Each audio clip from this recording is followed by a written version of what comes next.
The ego resists its own destruction. The Burden of Control, Part 2, The Cosmic Unfolding. Hello, my friends. This concept of we have no control can be very difficult for us to understand or accept.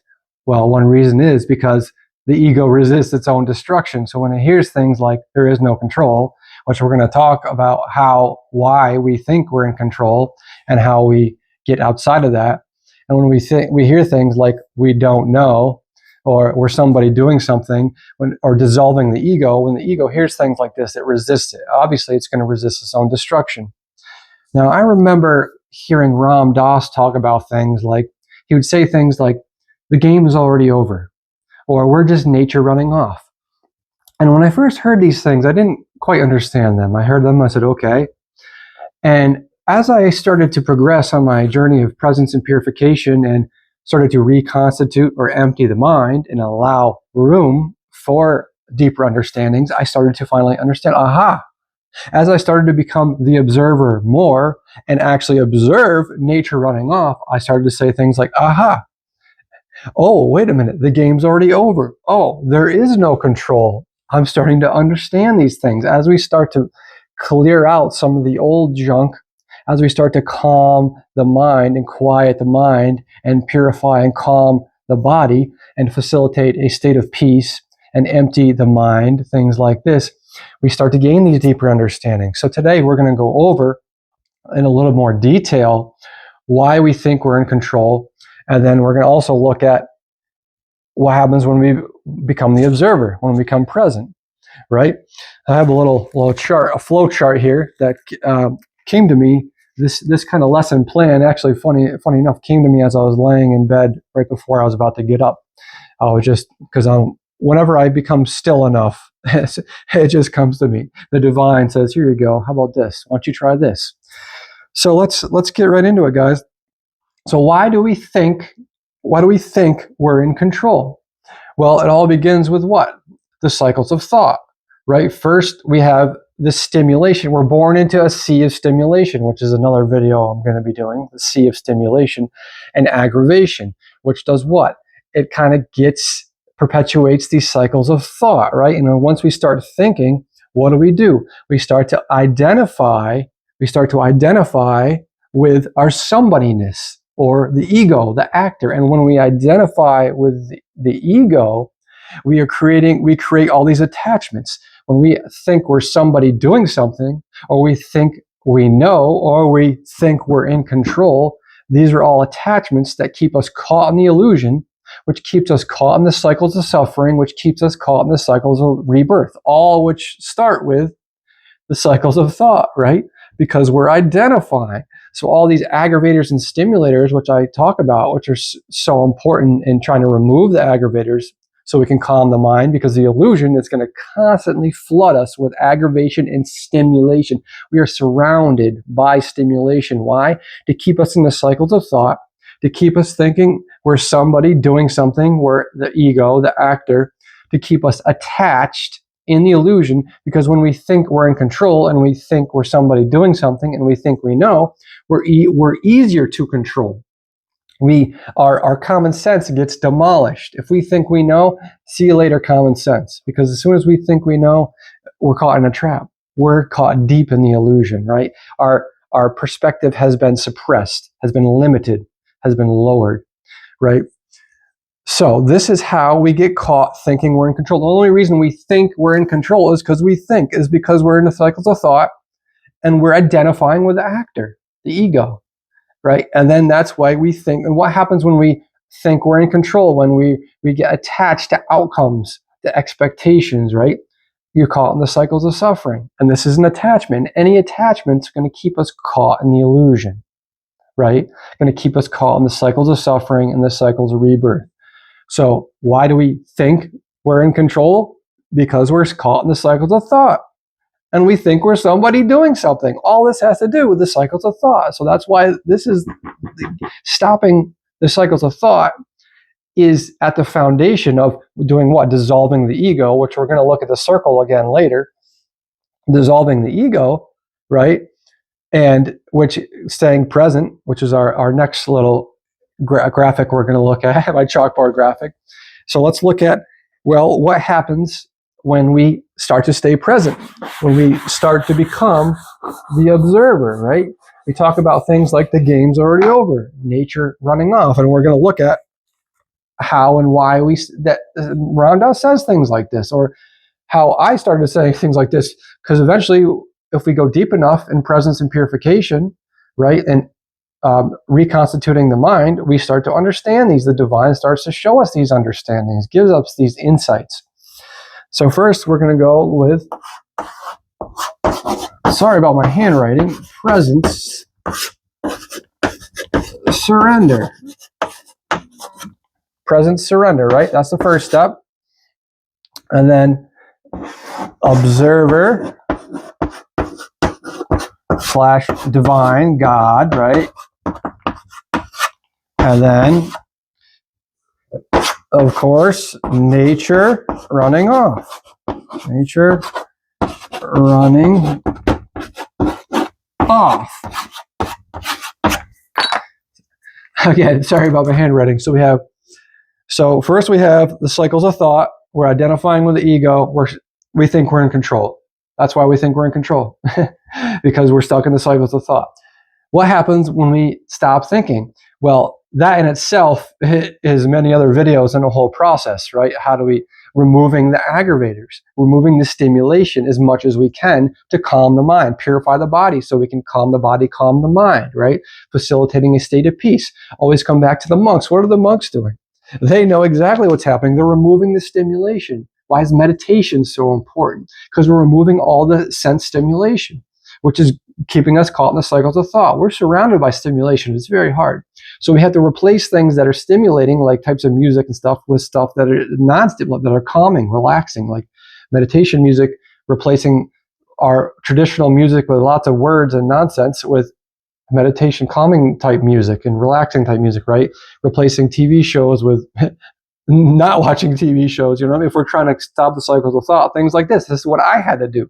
As I was unknowingly, really, started reconstituting my mind, removing the aggravators, right? Emptying my mind, which allowed me deeper understandings, like things like this, right? Facilitating a state of peace as much as possible.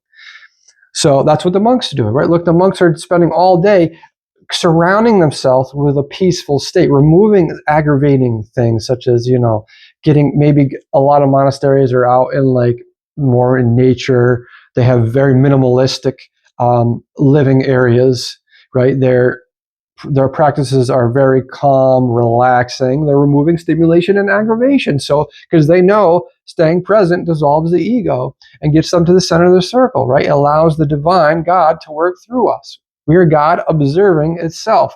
Why is that such an important statement? God observing itself. We just think we're somebody doing something because we think we're in control. Cycles of thought. So what happens when we start to practice presence and purification, meditation, right? Reconstituting the mind, we start to become the observer, right? As we're present more, we are basically becoming the observer. We are severing the cycles of thought, right? And when we become the observer, we're allowing the divine to work through us, right? This is allowing God to work through us. This is higher self. We're going to look at the circle. The circle is very important. I use the circle in a lot of my videos. And if you want more on these concepts I'm talking about, please, I have many, many videos. If you have any questions, please feel free to leave them below. Now, so we are presence surrender, which means is a whole nother game and practice to get to full surrender, because it's hard when you have our ego. The ego resists its own destruction.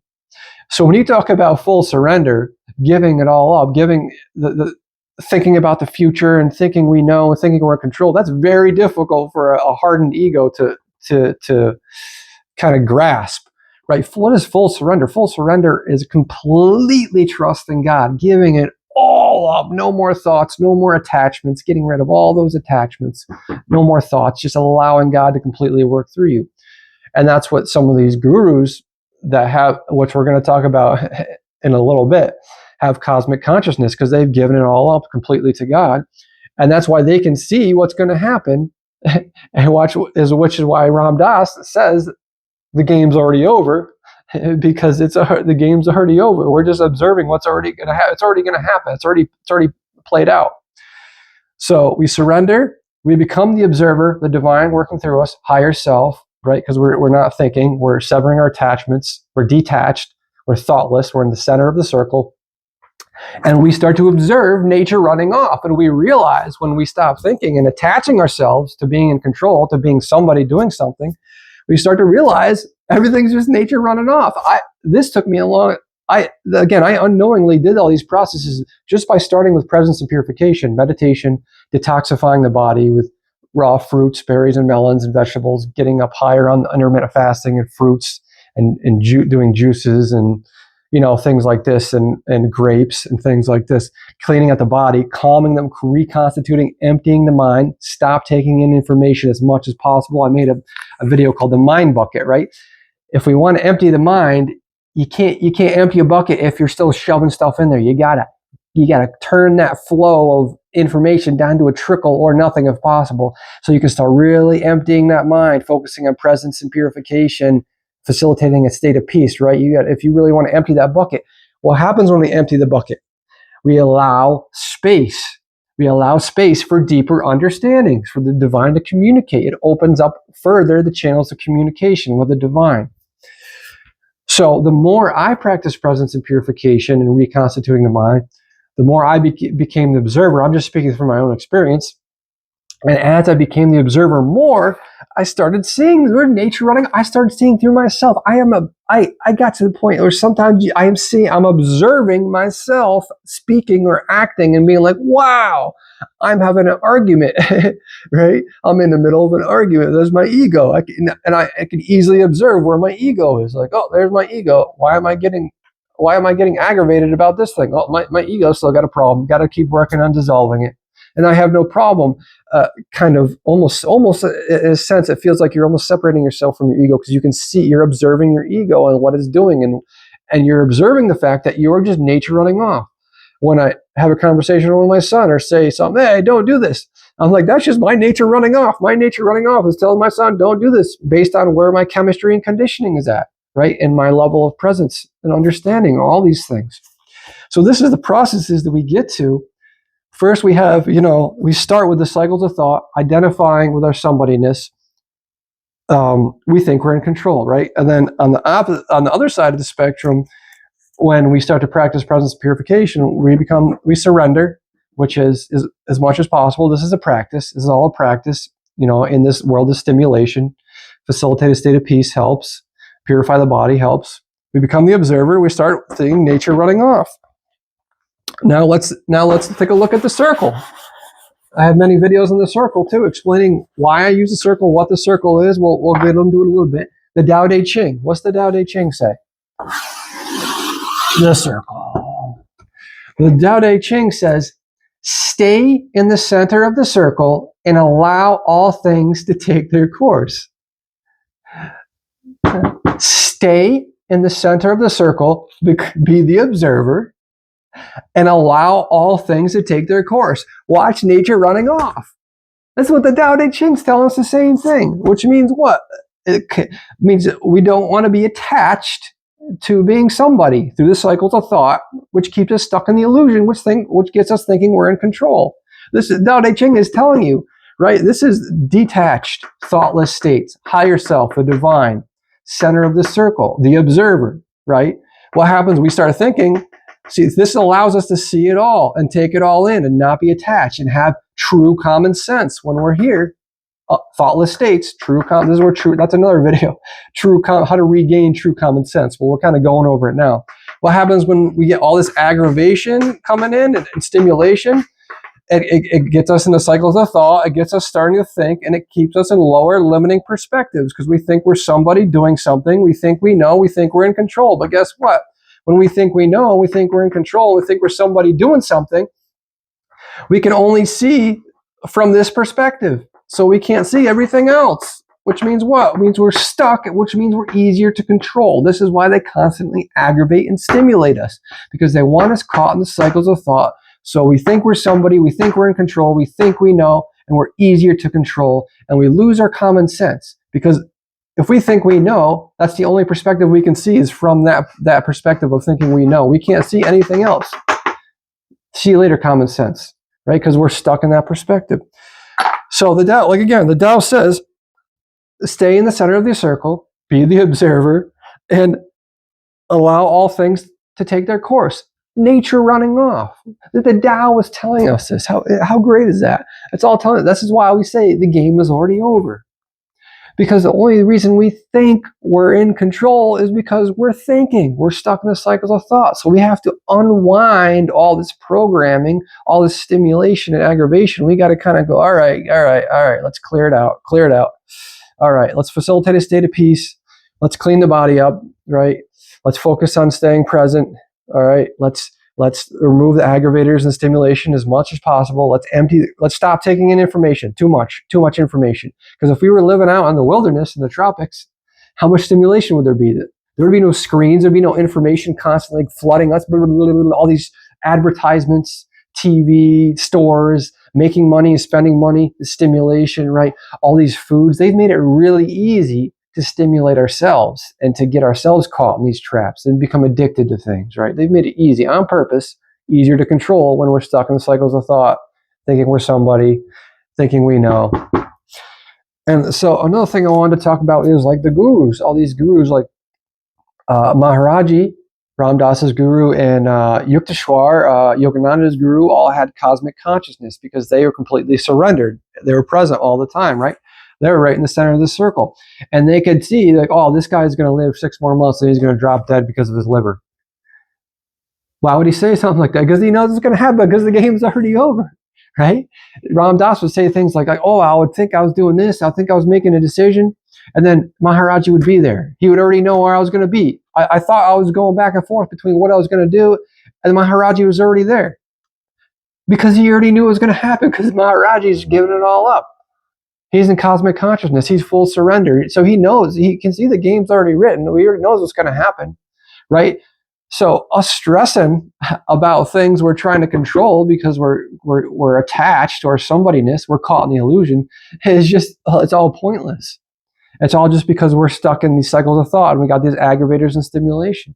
It's all a game, baby, right?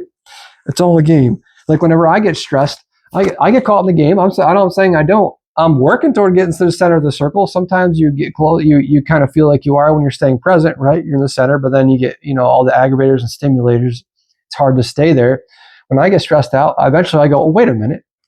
It doesn't matter what I don't need to be thinking. I don't need to think about being controller, because whatever's going to happen was always going to happen, because it happens.